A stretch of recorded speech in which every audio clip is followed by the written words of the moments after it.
Hi, I'm Meena Malik Hussain and you're watching The Coffee Table, and today we're doing my favorite thing to do on the show, which is talk about books and writing and speak to the people who write the books and who write about writers who write books and what's inside the books. So today we're going to be talking about science fiction and genre writing, but we're going to be specifically unpacking weird writing. What does it mean to be writing weird stories? And it's just so fascinating and really complicated, which is the best kind of show. And I'm so excited today to be welcoming back on set our special friend, Usman T. Malik, who has just released his wonderful debut collection called Midnight Doorways. And it is such a special thing to be able to introduce somebody by reading the blurb on the back of the book, which I'm going to do now. So Usman is the author of the British Fantasy Award-winning novella The Pauper Prince and the Eucalyptus Gin. His fiction has won the Bram Stoker Award and has been shortlisted for the World Fantasy, the Million Writers, and twice for the Nebula Awards. He is also the co-founder of the Salam Award for Imaginative Fiction, and his stories have been printed in several best-of anthologies, which is, you know, when people put together anthologies about the best stories this year. Dr. Malik has been featured in several of them, a very special. And joining us all the way from Oslo is Dr. Bodhisattva Chattopadhyay, who is an associate professor at the Department of Culture Studies and Oriental Languages at the University of Oslo. He is the editor-in-chief of Fafnir, which is the Nordic Journal of Science Fiction and Fantasy Research. He is the book series editor for Studies in Global Genre Fiction, which comes out from Routledge, and is the co-founder of Co-Futures, which is an international research group that works on global futurisms. Hello! Welcome to the show. Thank you, Meena. I always feel a little bit like P.T. Barnum when I'm just like brrr, drum roll. So, Usman, first of all, congratulations on Midnight Doorways. Thank you. What a great book. Thank you very Yeah, much. I'm not just saying it because, you know, you're here, but it is legitimately this fantastic collection of wonderful stories. But you tell me, what is Midnight Doorways about? So, Midnight Doorways is a collection of stories that have been written over a decade. I've been publishing, some of the stories in this book date from 2013, I think. That's the earliest. Yeah. So the stories range from magic realism to fantasy to dark fantasy to horror. But the current that I often think about in my work is a lot of these are what we call strange stories or weird fiction. Yeah.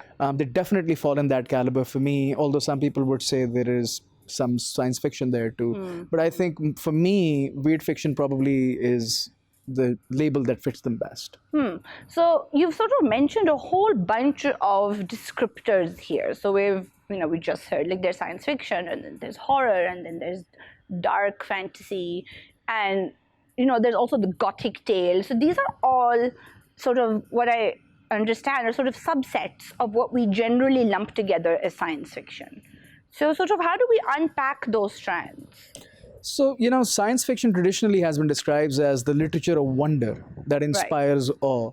And a lot of science fiction, when we think about science fiction, people think Star Wars, people think science-based fiction. Yeah, like spaceships and, apocalypse, and then everything became robots. Right. So there's dystopia, there are multiple genres. Yeah. Weird fiction deviates from that particular label so basically what weird fiction is doing is it's a kind of fiction that runs through multiple genres. So you can have, for example, Khalida Hossain has a story, or Khalid Asghar has a story called The Wagon, which can be read as climate fiction, it can be read as science fiction, but really it's a story which I think of as a strange story as weird fiction.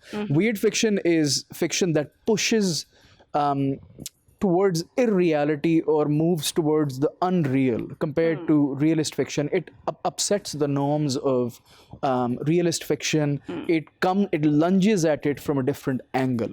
It doesn't really allow normalcy to set in or realism to set in literature as we traditionally understand it. Now, this is fascinating. And we're going to sort of cycle back to the weird in just a minute. But hi, Bodhi, can you hear me? Hi, Meena.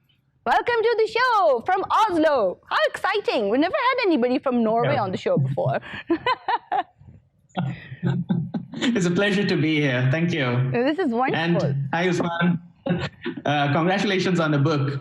It's still too far away for the book to reach me. So yeah, well, but I'll get there. Yeah, we're gonna or like, it will get to me. I know, and I feel like, it's well worth waiting for it to come in the mail because the illustrations are so gorgeous. But, the Kindle is not half as I'll nice. mention the cover by Rohama Malik. I mean, Yes. that's a beautiful cover. It so is. yeah. It's a wonder in itself. I'm going to sort of ask people to zoom in on it at a point because it's fantastic. So Bodhi, tell me about your really interesting trajectory, because I feel like for a lot of people who read literature, becoming a scholar in science fiction is not necessarily something that happens very often. And yet, here you are. Yes, well, here I am. I mean, the project that I lead, Co-Futures, is the world's largest research project on science fiction. Actually, I would very much go with what Usman just pointed out, that it's not really science fiction in the sense of the way we understand science fiction as the literature of these spaceships. What I would call them is future fiction. So the stuff that I deal with and what I particularly talk about is, what we work on in the research group is future fictions from the global south. So we have team members all the way from Latin America to China, right? And what we are trying to investigate is contemporary futurism. So there's a lot of these, Latinx futurism or, Arab futurism or Sino-futurism. So we're looking at all these different futurisms. So my own trajectory has been, I started out looking at, colonial era science fiction in Bengal. That's what my PhD was on. Yeah. And then I very quickly realized the limitations of that framework of science fiction because it didn't work. I mean, the term science fiction itself doesn't actually come in until properly until the 1940s. So when one is looking at the colonial era, so one is looking at something that predates the term itself. Yes. So what do we call these words? So I was looking already at these things from the perspective of history of science. So what Usman just pointed out, and I think that's a very crucial distinction with the weird, that there is a lot of fiction out there that really, what we might say, troubles reality or transforms reality in a generic sense. But it does not necessarily have to do with the narrow understanding of science as this kind of like a technological enterprise. Yeah. It's just a different way of understanding reality. Quite right. So my current project derived from that, I would say. Yeah. Quite right. And so what you said about how science fiction as a term even is one that's fairly late to the game.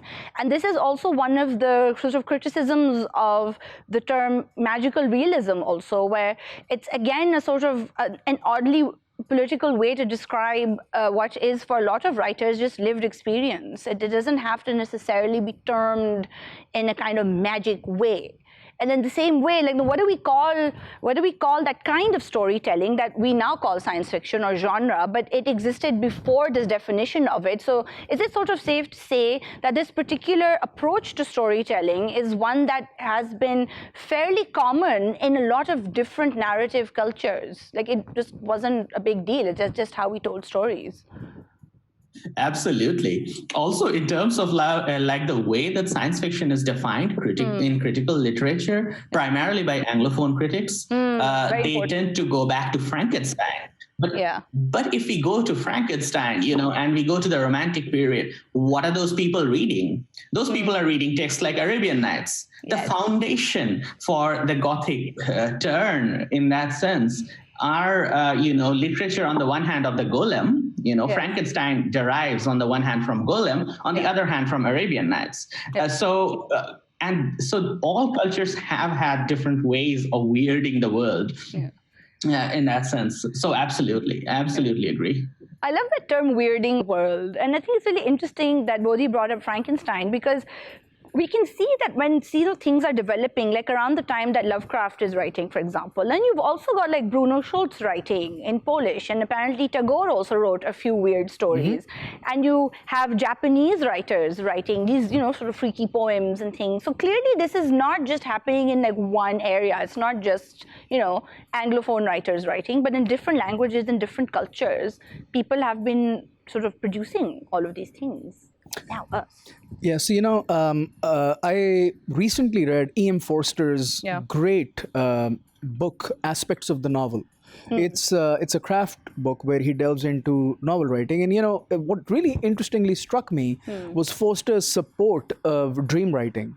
So what he talks about, basically what he's talking about is, paraphrasing, he says that 1/3 of the human experience is sleep time.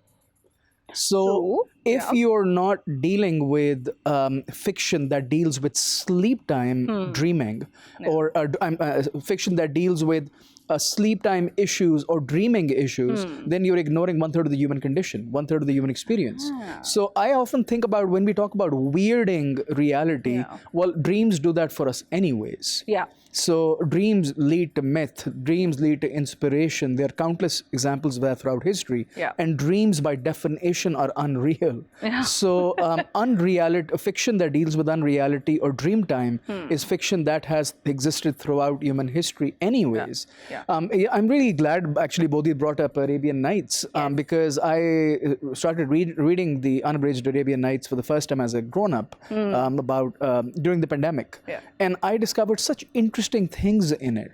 And I started reading up about the translations of the Arabian Night. And turns out, starting from the 16th, 17th, 18th century, in France, basically, Arabian Nights was in vogue. It was the big thing where French courtiers and the women in French courts were obsessed with the text and fairy tales subsequently. Yeah. So a lot of fairy tale fiction owes its existence to Arabian Nights, as well as other modes of world literature. Yeah, and I guess this is also sort of a trajectory also to the weird in a way. So we sort of start with Gothic, and then we move to horror, and then we kind of end up at weird.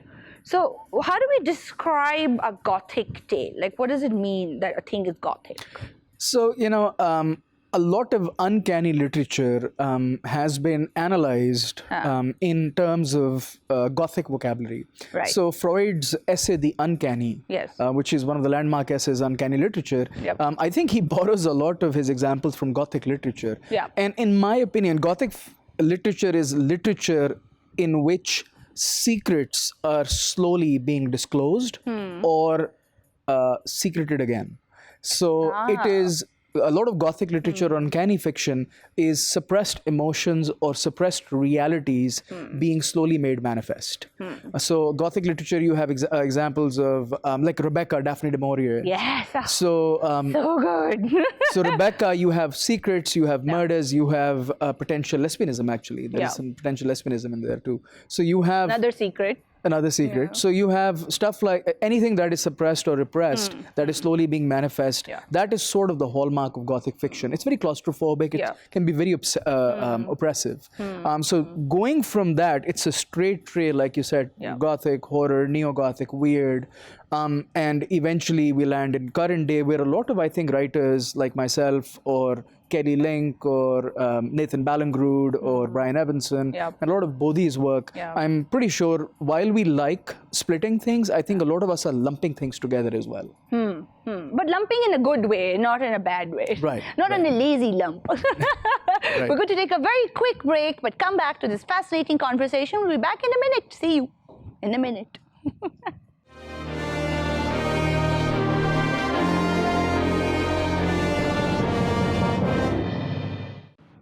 Welcome back to the coffee table, where we are in conversation with genre writer Usman T. Malik and science fiction scholar Bodhisattva Chattopadhyay, all the way from Oslo. So excited about this cross-cultural exchange of ideas.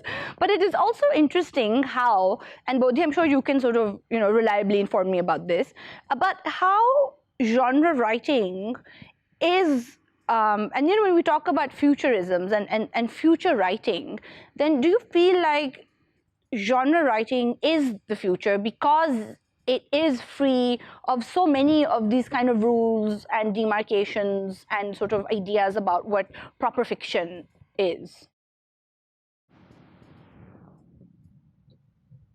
What a great question. Absolutely. Thank you very much. Completely in agreement.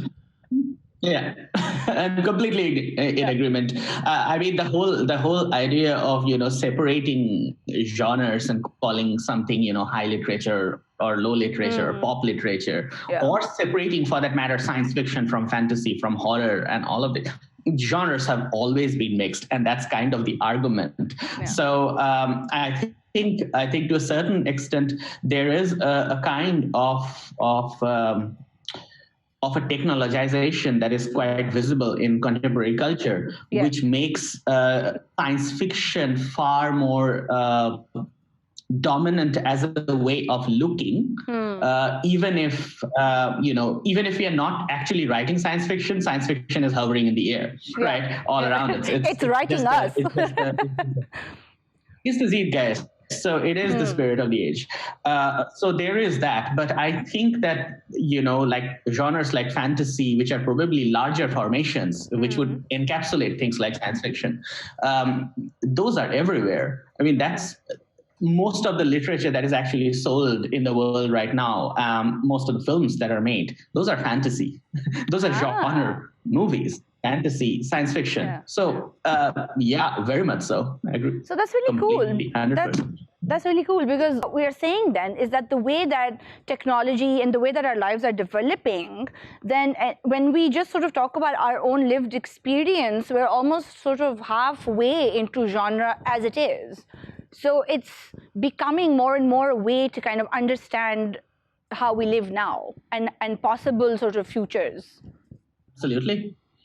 Absolutely, and this is also why I kind of like look at futurisms, rather than talking about this in terms of science fiction or fantasy. It's just the way we are dealing with reality. Yeah, no, but that's fascinating actually. And what sort of in so many ways, sort of if genre writing was sort of like left of center in the way that it's sort of quirky and offbeat and just sort of different, but it's increasingly sort of gaining ground now. And in that way, it's really interesting, because a lot of people who write about weird fiction and what it means and how it feels, it is a way of kind of understanding the world or sort of achieving some kind of, I think that Goethe talked about it as a sort of trying to achieve a sense of the numinous. A sort of transformative experience. It's really beautiful. Yes. So, so there are 2 points to the question that you posed. Yes. Thank you for unpacking it. So in 2013, I actually was at the Key West Writers Conference in Key West, Florida. And Billy Collins, the American Poet Laureate, was there. And I struck up a conversation with him. And we kind of actually talked about this fact that more and more genre fiction, the boundaries between quote-unquote literary and genre fiction are becoming very porous, and things were completely spilling over left and right. And you can even see it from the fact that there was a time when the Iowa Writers Workshop, the premier MFA program in the world, was kind of snobbish about genre writers. But since I believe 2007, 2008, somewhere there, there was a visible shift. And Eugene Fisher, who is a science fiction writer that I'm sure Bodhi knows about as well. E.J. Fisher is his nom de plume. So Eugene was telling me that he was one of the first writers to be accepted to the Iowa Writers Workshop who identified as an SF writer coming to Iowa. Wow, and that's pretty late in the game. That's pretty late in the game. Yeah. So we're talking about 2006, 2008, somewhere in that window. So then Rachel Swirsky, Carmen Maria Machado. So what do you think changed?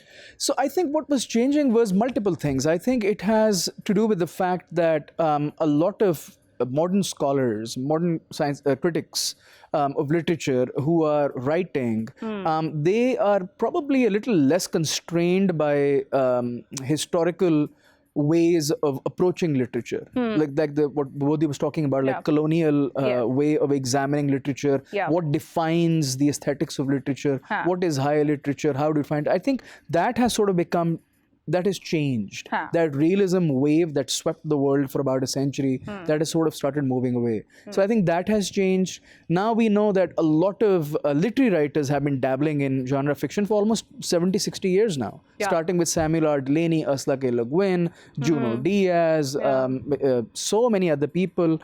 Kelly Link has been breaking boundaries left and right for almost 30 years now. She's a Pulitzer finalist, and Kelly has explicitly been publishing in genre magazines. She's never differentiated. So I think people like Karen Russell, Kelly Link, Carmen Maria Machado, they have really paved the way for a lot of other people too. And so that's changed. But it's really cool because the weird is then, and in writing the weird, it's a kind of radical position to take in a way. And then the weird is providing us with these really sort of innovative but clearly resonant ways to kind of tackle inner issues or the problems of modern life. Yes, and I think you quoted Goethe about the sense of the numinous. Yes. So yeah, so weird fiction, it really allows certain things that realism does not. So honestly, I don't think of I stopped thinking about literature in terms of quote unquote lit fic and genre fic a long time ago. I mean, almost a decade ago I gave up those labels. Now I tend to think of literature as literature that's focusing on realism and non-realism or irrealism or unreality, whatever you want to call it. So that's how I think about it. Weird fiction allows us to examine certain things that you can't do with realism. So I'll give you a simple example. There are motifs that define weird fiction. Freud talks about the idea of doppelgangers, like duplicates, twins. We talk about patterns. Who are not related to you at all. Just for the benefit of the audience, doppelganger is like your twin, but you don't know them necessarily. You don't know them. So it's basically the twinning of reality. That's the underlying subtext. You're seeing this person on the street completely looks like you. That simple imposition shatters your conception of reality forever. So how many of us have been sick with a fever, and in our fever we've had this feeling that we are floating? It distorts reality. It creates that fever fog, and so or fever dreams. So those sort of things are difficult to explain from a realist angle. You can't just say that you have to come at them from the subconscious, from Jungian, Freudian, and other modes of approaching reality. And that's what weird fiction is really good at. And the Russians have done a lot of that. South Americans have done a lot of that. In Pakistan, India and Pakistan, South Asia, we've had so many people who've done this. And I think you were mentioning Rabindranath Tagore. Who's written a story called Hungry Stones, I want to say? The Hungry Stones. The Hungry Stones, which is a wonderful story. And in many ways, I suppose, even a text like, Dastan-e Mir Hamza or even the Arabian Nights, which is sort of takes so much from these different kind of cultures, they're all sort of pushing these these boundaries of what is real, because they're told also with this sense of, well, this happened. It's like the framing of it. So much of reality is inexplicable, right? I mean, so much of reality is inexplicable. We never resolve it. No. There are relationships you might have had when you were 13 or 14, people that you went out, that you lost forever. There is no resolution to that cycle. They're not going to cycle back neatly and come back into your life like a narrator's plot, right? And so many things are also left unanswered, or so many experiences, even something as basic and common as death even. It's incomprehensible on one level, and yet it's incomprehensible, it's irresolvable. Right? So I often think about the fact we've all heard of the story of the ship Mary Celeste that was found drifting on the ocean and completely empty. Long before that, in the Arabian Nights, there is a story called the City of Brass, where this king's expedition comes upon this abandoned city with people sleeping in it, preserved forever. Wow. And this is we're talking about a story from the 13th century, and it's completely inexplicable. There is no, it's a story that lies like its denizens of the city. It's eternal forever because there is no resolution. Absolutely. And even things like, the caves at Petra. These like magnificently carved edifices, or Stonehenge, or the pyramids, and they're there, but who knows what the heck was happening there? Because something was clearly happening. And we're obsessed with them because they are irresolved.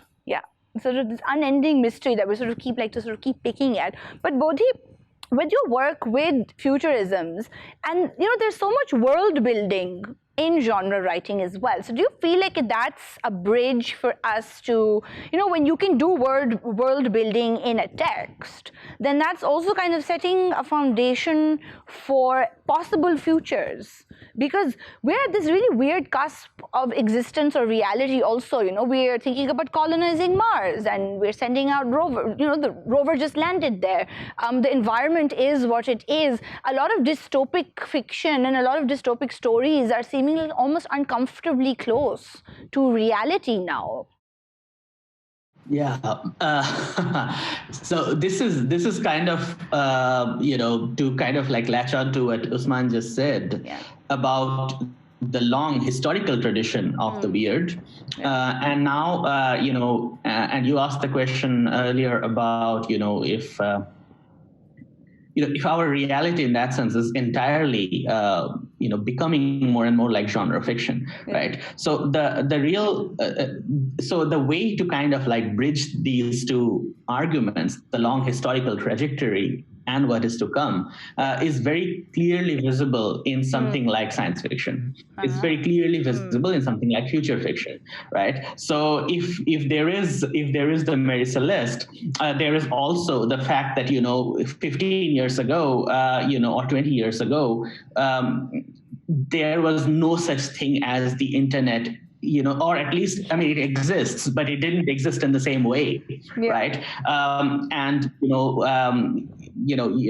Usman mentioned the Iowa workshop and so on. But if you notice, from around 2008 onwards, the phenomenal rise of social media. Yes. Right. Social media has basically taken over our ways of connecting to the world. Yeah. Right. So now it's also, when we start thinking of the future, we also think in terms of technology. We also think in terms of projections of technology. Yes. So science fiction is a genre that has been doing that for a long time. So I think but one of the big things with genre fiction, even now, there are writers who have been doing it for a very long time. Yeah. But there are also writers who still insist somehow, that there is some kind of a gap between them. So to give an example of Amitav Ghosh, who is such a fantastic writer, but Amitav Ghosh's Great Derangement, which deals with climate change and he asks this big question, where is the literature dealing with climate change? Yeah. And then he doesn't talk about science fiction. You're like, here it is. And here is something that has been talking about this specific phenomenon for over a century, but at least for the last 3 decades, it's very prominent. Yes. He completely doesn't talk about it. He moves it. And that is to make space for realist fiction of the kind that he writes. So he makes those categories in order to, promote his own style of writing. Yeah. Which is fine in a way, but the fact is, people are relating to the future in terms of genre fiction. And this is also why writers like Margaret Atwood or Ishiguro, for instance, they're jumping over to the science fiction bandwagon as whenever they can, but still trying to maintain this kind of a distance, which is a problem. Yeah, because, but why is it a problem? Genres don't work that way. So we need to be able to think of the future. And I think genre fiction helps us do that, both from a long historical perspective and from a much more near future technologized perspective. If we need something to deal with climate change or the incredible demographic changes or technological changes in our lives, then we need to be able to think with genre frameworks that free the imagination from the constraints of reality. Absolutely. I think that's a crucial thing. And we have to unfortunately take a very quick break here, but more on the imagination when we return in 1 minute.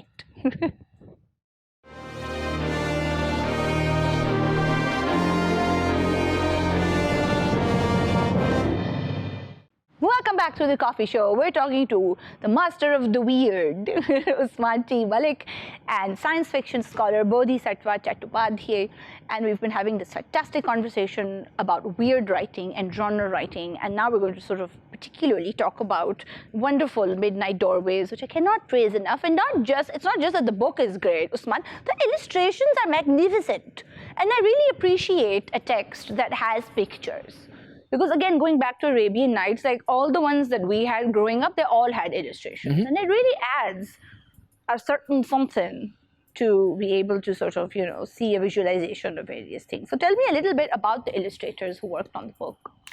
So thank you for the question, Mina. When I was going about putting the collection together, we were earlier talking about this. Yeah. Musharraf Ali Farooqi wrote a book called The Merman and the Book of Power. Yes. And I really enjoyed the way he inserted so much art in that book. And it's to the point that the book's really become a bestiary.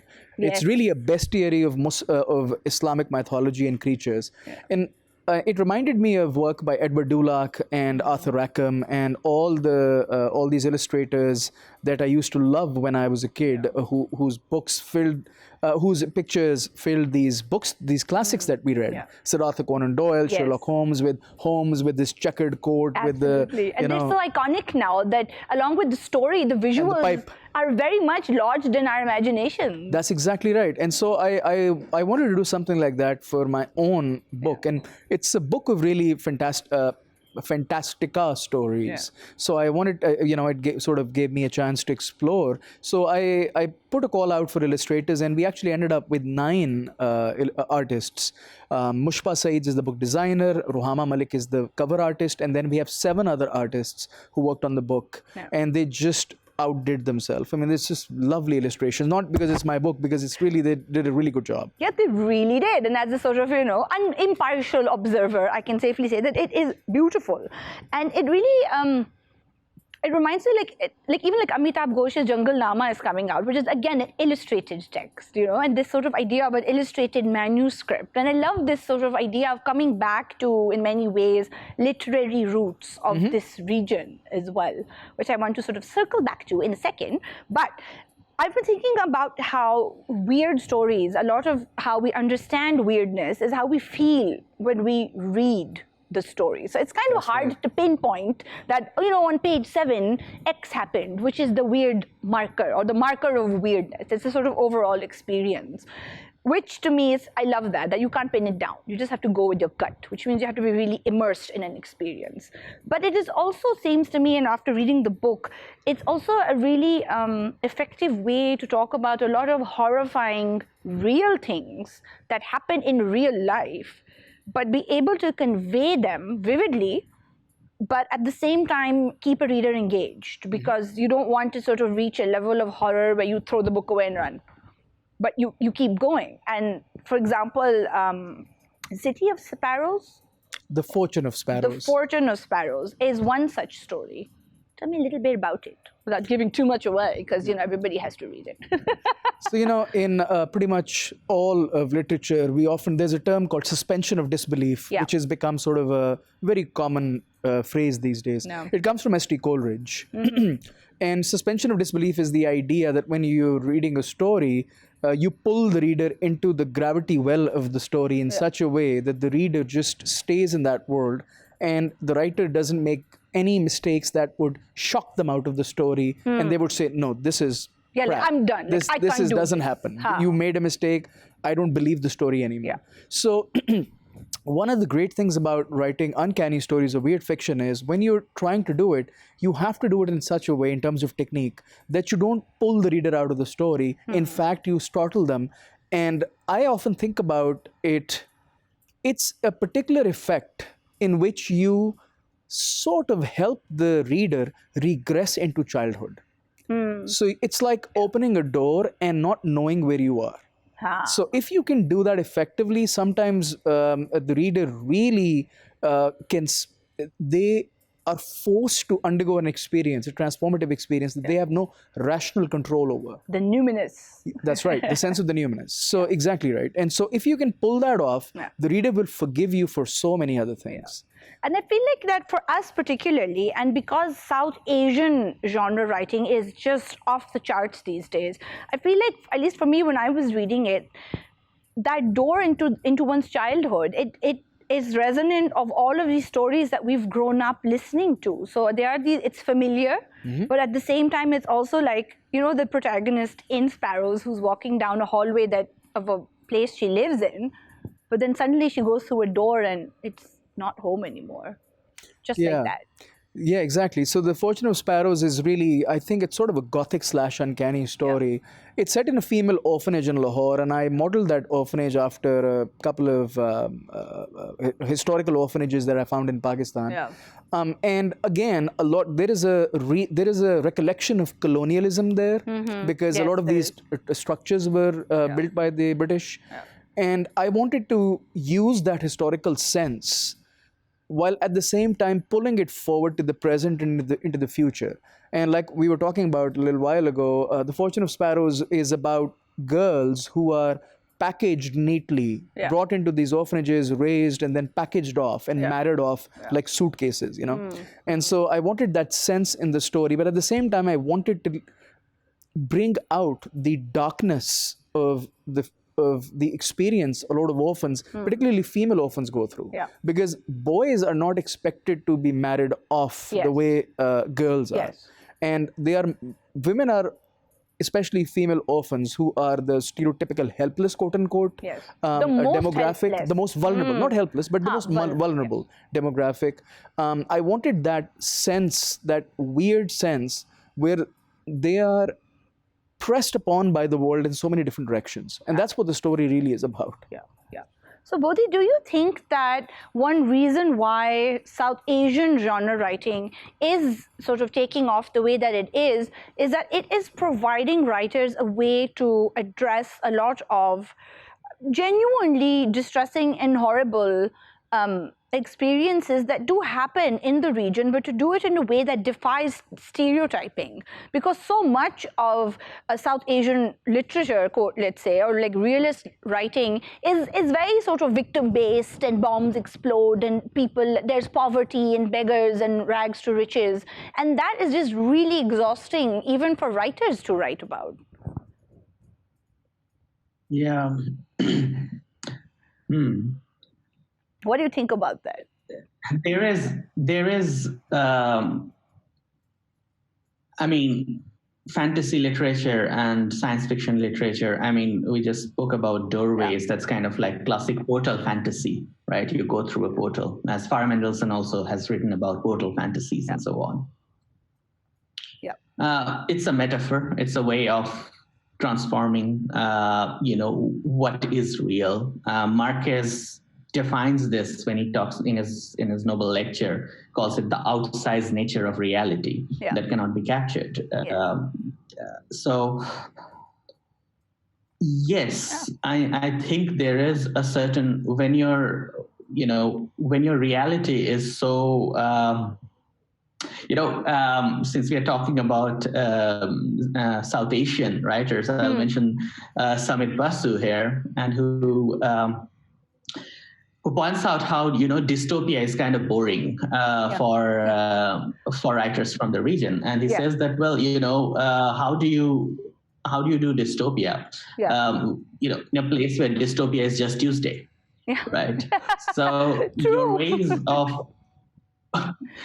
of dealing with the world, no matter how dystopian they are, they have to somehow negotiate that in terms of possibilities. And this is where the aspect of the future comes in, that there is a future, right? After all.